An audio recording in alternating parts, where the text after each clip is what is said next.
பீகார் சட்டசபை தேர்தலில் நிதிஷ்குமார் தலைமையிலான ஐக்கிய ஜனதா தளம் கூட்டணியில் வெற்றி உறுதியாகியுள்ளது. பீகார் சட்டசபை தேர்தலில் சரத் யாதவ் தலைமையிலான ஐக்கிய ஜனதா தளம், லாலு பிரசாத் யாதவின் ராஷ்டிரிய ஜனதா தளம், காங்கிரஸ் உள்ளிட்டவை ஒரு அணியாகவும், பாரதிய ஜனதா, ராம்விலாஸ் பாஸ்வானின் லோக் ஜனசக்தி, முன்னாள் முதல்வர் ஜிதன் ராம் மாஞ்சியின் ஹிந்துஸ்தானி அவாம் மோர்ச்சா உள்ளிட்டவை இன்னொரு அணியாகவும் போட்டியிட்டன.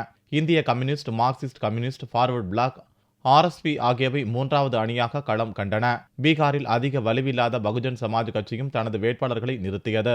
5 கட்டமாக தேர்தல் நடந்து முடிந்த நிலையில் ஞாயிறன்று ஓட்டு எண்ணிக்கை துவங்கியது.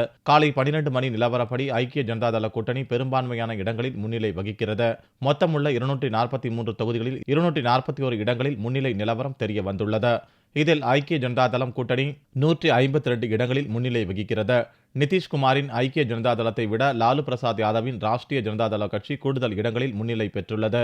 பாரதிய ஜனதா கூட்டணி 79 இடங்களிலும், மற்றவர்கள் 9 இடங்களிலும் முன்னிலை வகித்து வருகின்றனர்.